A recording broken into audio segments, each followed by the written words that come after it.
Well, thanks very much, Dan, for that very worrisome report, which is a set of numbers that Israelis are unfortunately familiar with, though not in all the detail that you presented. We now have a panel, mixed panel of, it was to be three people from the United States and two from Israel. Chaim Shani is explaining to the finance minister what it is that the Committee on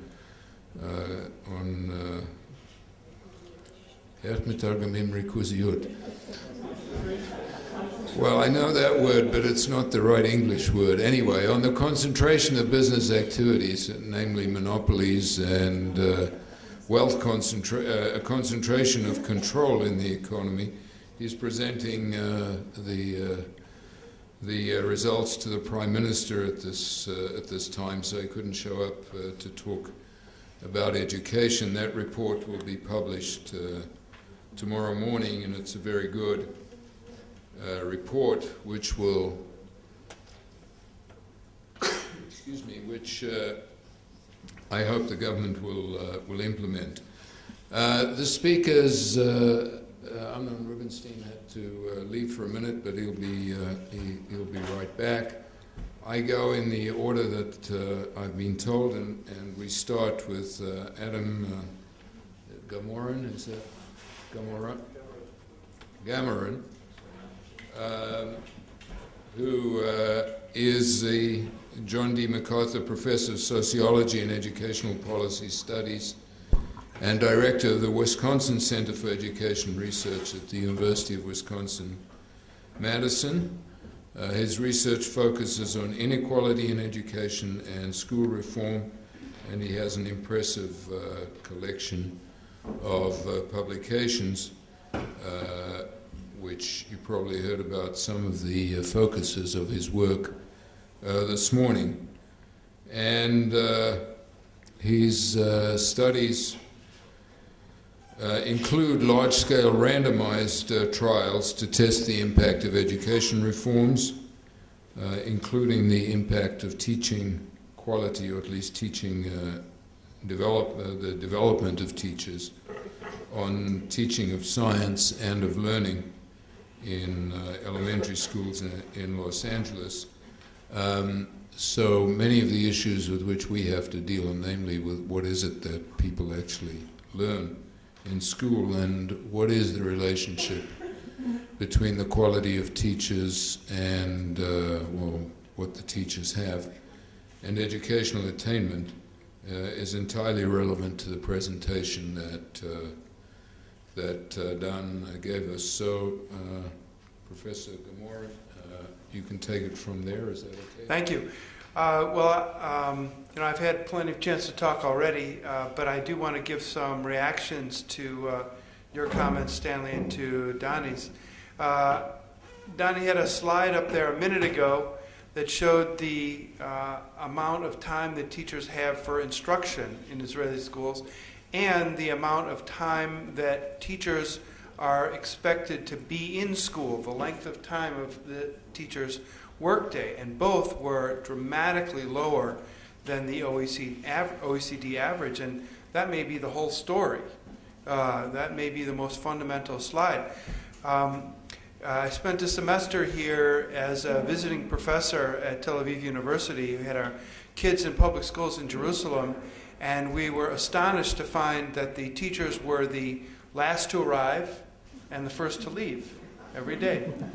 And you know, that was one school. I don't know how typical it was, but it certainly fits with your slide that's showing not only is the amount of time taken for instruction lower in Israel than in typical OECD, than in all the other OECD countries, but also are the relevant, but also the amount of time teachers are expected to be at the school. What do teachers do at school when they're not actively instructing students? Well, they plan, they meet with their colleagues, they set up the classroom, they assess student work and make adjustments to their instructional plans for how to convey the material. Teaching in school is not just a matter of meeting the class hours. No one should understand this better than us professors, who bristle whenever someone judges the amount of time we put in based on the amount of time we spend in the classroom. And so this finding that the Israeli teaching force, the commitment of time is especially low when you ask how much time are they expected to be in the school, I think is quite significant.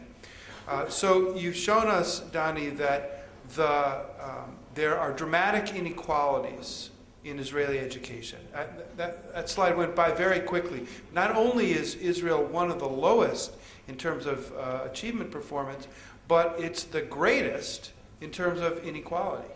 So inequality is very large here, and it's the lower achieving sectors of the population that are expanding the most dramatically.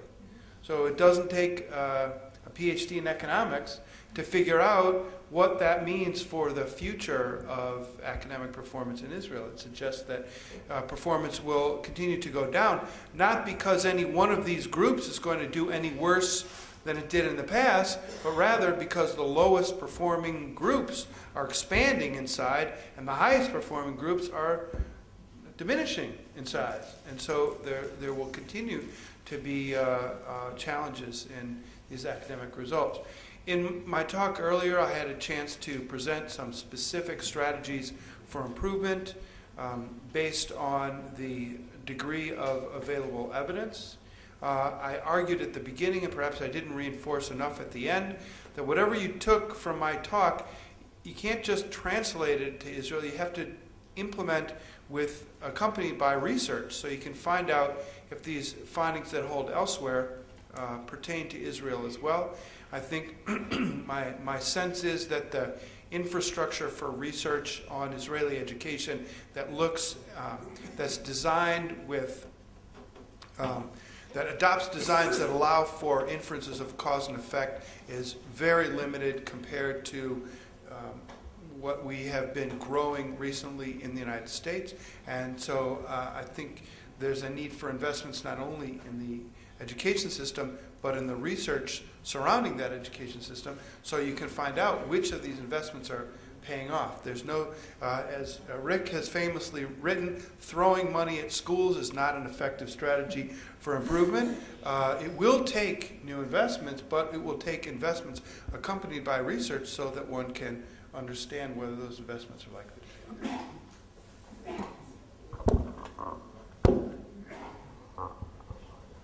Thanks very much for leading off the discussion. Now we turn to Eric Hanushek, who is now a fellow at the Hoover Institution at Stanford.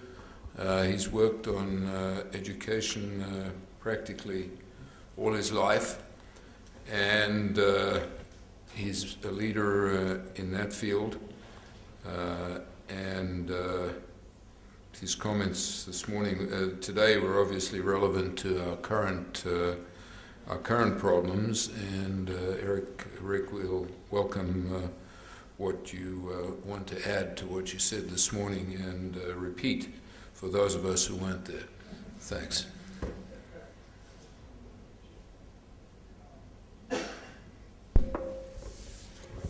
Well, let me try not to repeat too much of what I said before, but to suggest that there are policies, there's a package of policies that are commonly desired and liked around the world, and I believe that they're partly in the outlines of the Israeli strategy for improvement of schools.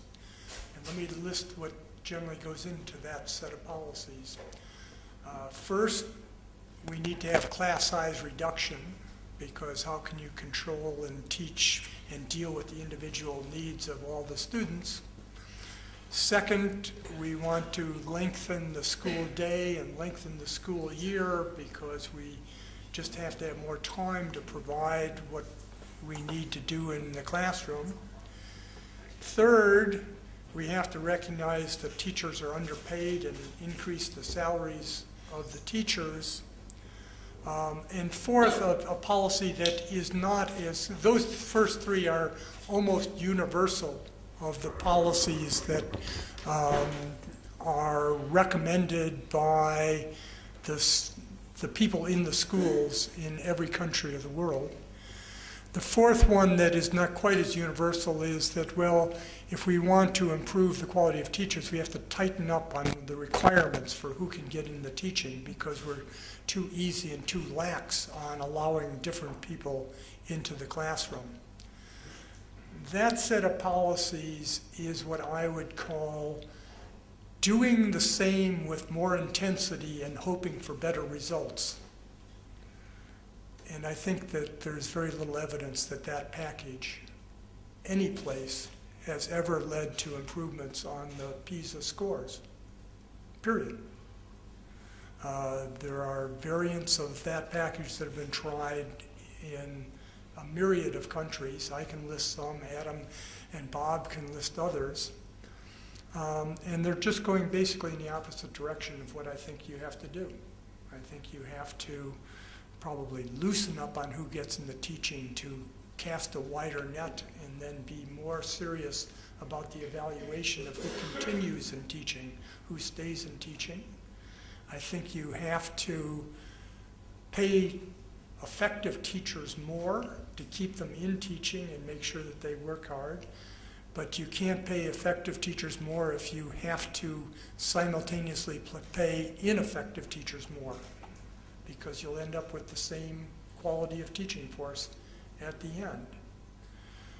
You need to, in addition, have a measurement accountability system that tells you where you're at and how much improvement you're making. Additionally, you have to follow what Adam was suggesting here of recognizing that no researchers or no people in the education system know the answer or have a simple, easy answer to how to improve the system. Moreover, I would add to that that the answer of how to improve the system probably varies by locality, that what improves the system in some schools won't work in other schools. That implies to me that the combination of measurement and evaluation so that you have a process of continual improvement. You try out something that smart people like Adam tell you you should try, and you find out which one of his good ideas worked and which ones don't, and try to keep the ones that work and get rid of the ones that don't. But we don't have a system like that today. Instead, we try to do too much, I think, centrally for everybody, declaring what's good. And most of the things that we declare are good are doing more of what we're doing today. And it doesn't work. So, Eric, I don't know if I'm allowed to intervene, but seemingly I am. That doesn't work. What does work, and where has it worked? The thing that has worked are schools that manage to get good teachers and keep them. I mean, that's in simplest terms.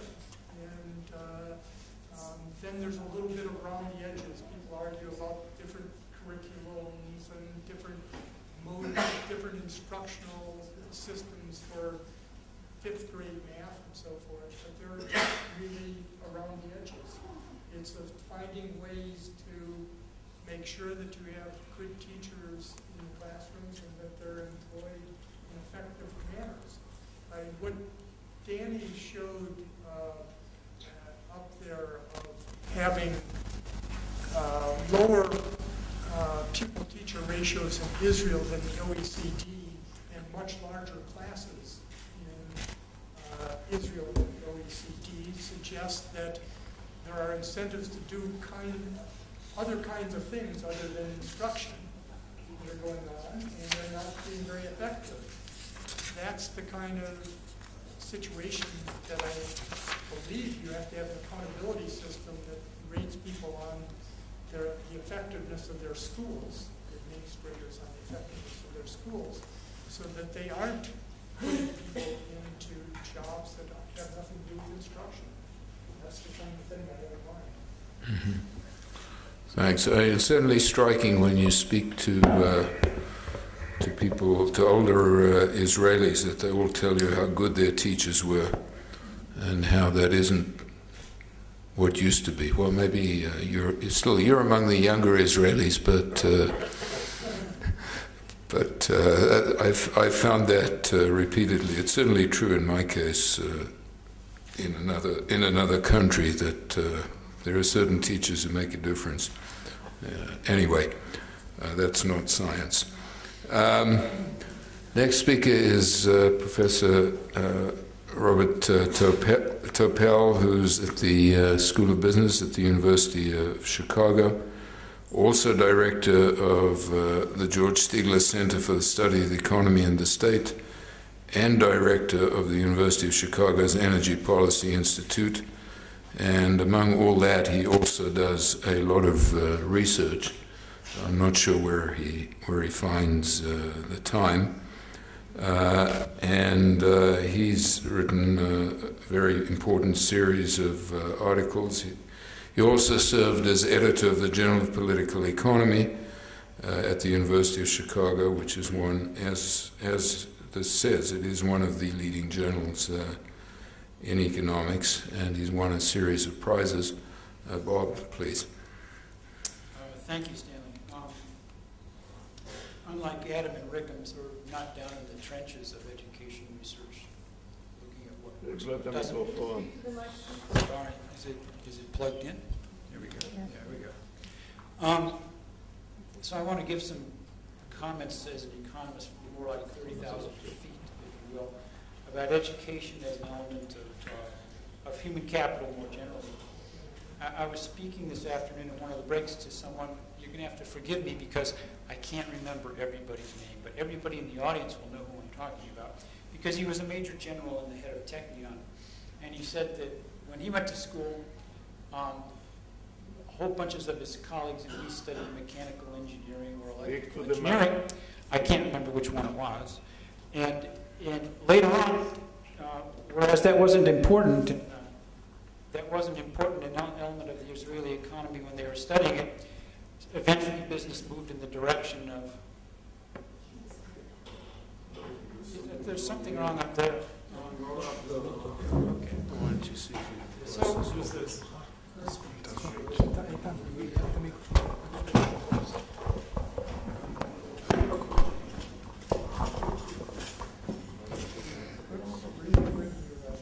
I'm going to be in stereo.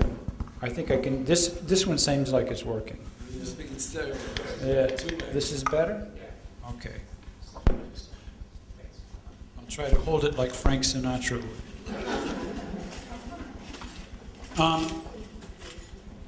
And the point about sort of the industry following the investment in human capital, I think, is an important one. Stanley referred in his comments to the importance of human capital and that its share of national income is generally, or labor share of national income is generally on the order of 2/3, whereas capital is only 1/3.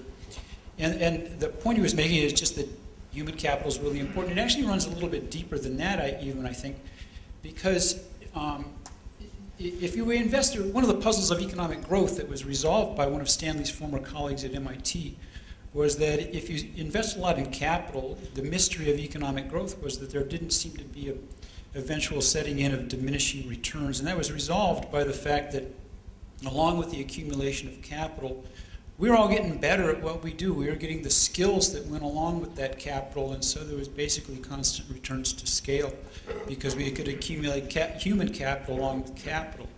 So in a small economy like Israel, investing in capital is going to require human capital to go with it, but you can put it another way around. Capital is in really elastic supply in the world market, and this is a small open economy. So there's a movie in the United States called Field of Dreams, where the one of the great lines in about it is this guy's being told to build a baseball field out in the middle of nowhere, and the theme of the movie, or the great line of the movie, is build it and they will come. And if you build the human capital will follow it, and the engine of economic growth will do what it does. A couple other things that have come up in our discussion I wanted to point to. One is the skill gap as Danny was pointing out, has been rising over time. That has various manifestations and implications. One is that when he talks about the skill gap, he's talking about mainly a skill gap in returns to education, but it's skill more generally, it's human capital more generally, and that the most skilled individuals have seen their earning capacity rising dramatically over time, whereas in a lot of places, particularly in the U.S., the earning power of the least skilled has been falling. And that's mainly the result of technological changes that have made obsolete the kinds of things that the least skilled do. And so the solution to that social problem, which shows up not just in their earnings, but also in their labor force participation rates, their employment to population ratios, as Danny was showing us, the solution to that is to upgrade those skills. Now, in an economy like the United States, where you start upgrading skills a lot, you're changing, in the language of economists, factor ratios. So you're making skilled people less scarce than they were and unskilled people more scarce than they were. Now, in the U.S., that actually changes wage ratios because so you're going to get a double impact on inequality. You're not just taking people from the low buckets and moving to the medium buckets into the high buckets. In the United States, you're actually changing the prices that go with those buckets. So you've made people more skilled, and you've actually made skills less scarce than they were. But in Israel, being a small open economy, you're not really going to have the second effect. It's just, you're going to have basically, in the language, again, of economists, factor price equalization. You're not going to have, I don't think, that much impact because it's such a small open economy. So basically, the main result is going to be you're going to reduce inequality of outcomes by reducing the number of people who are in each category. That's kind of the optimistic stuff. And I want to close with something that's a little bit more pessimistic, but it's something that we all have to think about. You don't get to be Finland from being the United States or Israel overnight. And a lot of the investments, I think, are not just, we're going to put more resources into education, and that's going to give more education to the kids we got today, and they're going to be like Finns tomorrow. An element that we've only alluded to slightly here is the importance of the human capital of families and parents. And so the types of investments you'd be embarking on if you really reform the education system and improve the education of Israeli children are really, they're in a sense dynastic, because a lot of what our kids learn is what they learn from us, their parents. And so if you educate this generation, they're going to raise the generation that comes after them is going to be that much better, and the generation after that's going to be much better. And so these investments really pay off they have long-run returns. They're not just short-term things. You have to think dynastically, I think.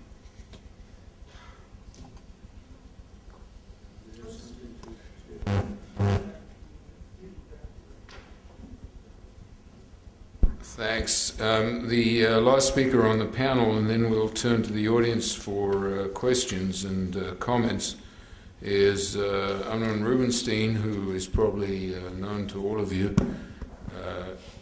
as a law professor, as a former Israeli Minister of Education, and as president of the Interdisciplinary Center in Haifa. Herzliya, sorry, yes. Well, that's right next door, I'm sorry.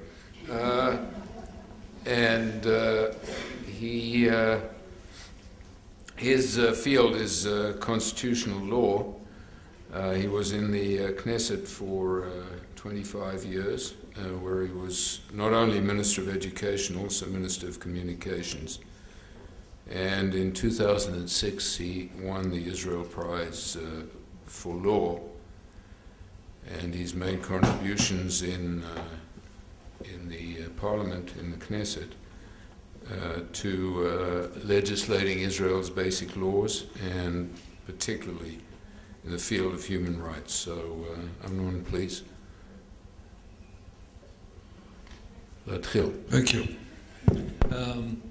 Before saying a few words about obstacles and constraints to improvements in education in Israel, I would like to say one thing.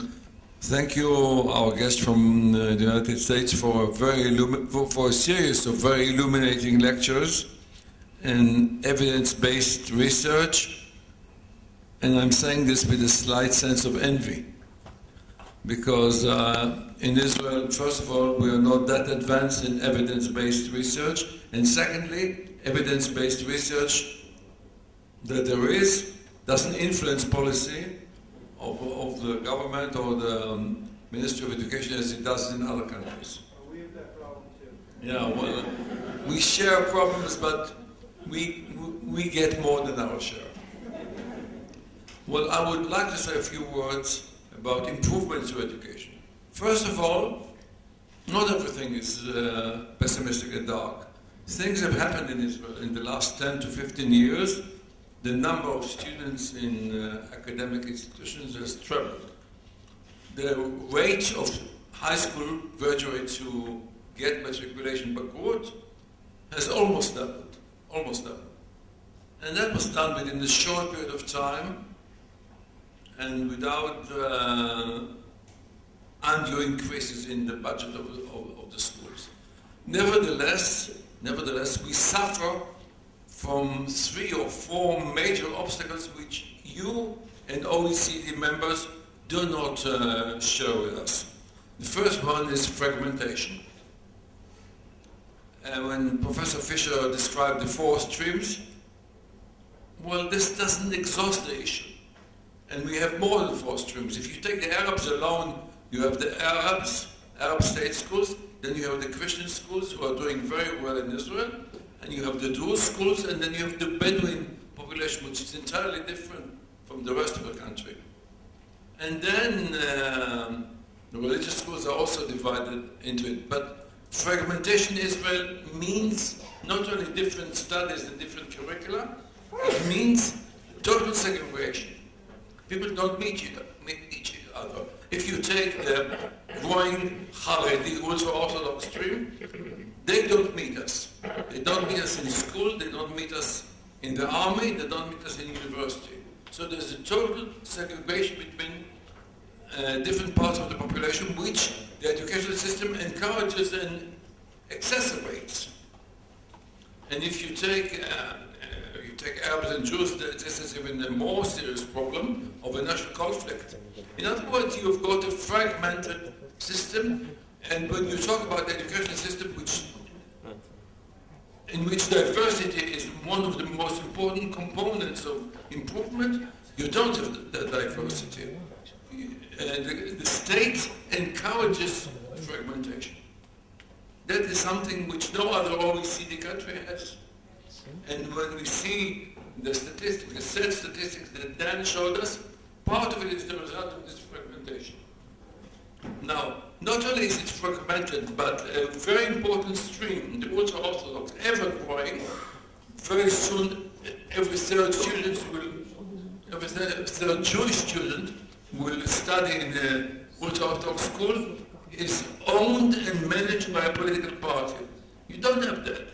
You have religious education in other countries. You have Church of England schools in England, and you have Catholic schools all over Europe, but they are not owned and managed by a party. But not only by a party, the 2 ultra-Orthodox parties are swing parties.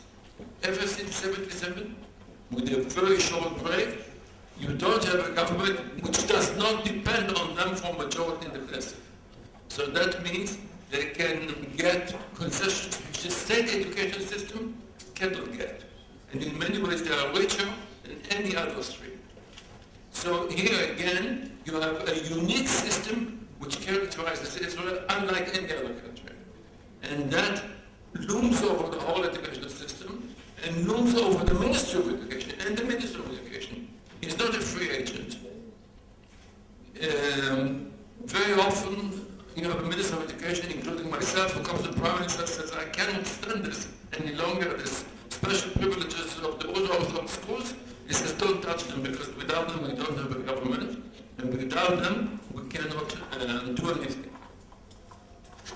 The second aspect which prevents improvements in the education system is rigidity. The Israeli education system is very rigid.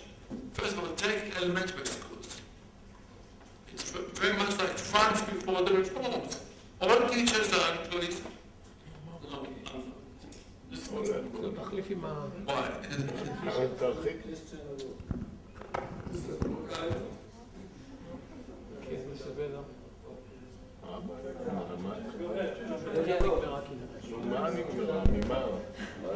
Okay.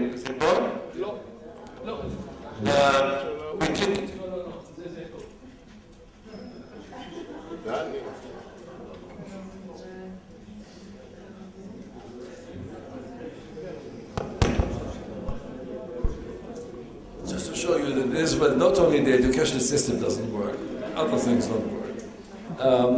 Rigidity. The key to what happened in Finland and Sweden and Canada is the capacity to change systems, to change curricula, to change attitudes. Here, first of all, you have, for the elementary schools in the state schools, one employer. For the Arab schools, you also have one employer. For the ultra-Orthodox schools, you have two employers, that's all. So you have 4 employers running the country. In the private Arab Christian schools, you also have a very strong tendency to be rigid because it's managed by either the Vatican or by the Greek Orthodox Church. You don't have individual schools with autonomy throughout the country. Very, very few schools can be described as even partially autonomous. Very few schools. There are the democratic schools. There are all sorts of experimental things, but these are the exception to the rule. The other thing is that you have 2 unions. Well, you have that in other countries too, but they are very rigid. They oppose any change in the system, including differential pay. Differential pay, to me, is an instrument which you cannot do without when it comes to improvement of standards and to closing the gaps. You need the top students for the weakest schools, and you have to compensate the teachers who go from north of Tel Aviv, either to southern Tel Aviv or to Dimona or to Sderot. You can't do that. So when you have a principal of an elementary school in Israel, he can do nothing. I had to fight tooth and nail to allow him to employ administrative services. But don't mention dismissing teachers or even employing teachers. The state decides. Hiring committees and tenders and everything like that. So you have a rigidity which doesn't exist in American states, doesn't exist in all the countries which have done this great leap forward. So here you have got a very, very rigid system. Within it you can do little, and within that little ambit, a lot has been done, but only in the state schools. And finally, there's this centralization. Local authorities have very little to say with regard to elementary schools. So if you think about Sweden, for instance, which I was fortunate enough to follow the Swedish reform, and the main thing was transferring authority from Stockholm to the provinces. You cannot dream of doing that here. It was partially proposed by the Dovrat Commission, and it was dismissed out of hand by both unions and the political establishment. So you have these 3 stumbling blocks that you don't have in OECD countries. And when you come to analyze the rate of non-employment, 2, you are talking about different societies. You showed it there. And never the 3 shall meet, not the twain, never the 3 shall meet. You are dealing about a society in which people work very hard. You are talking about 2 societies in which people hardly work, or men or women hardly work. So you're dealing with a fragmented society. And one of the tragedies of Israel is that instead of the education system bringing them together, it throws them apart. Thank you very much.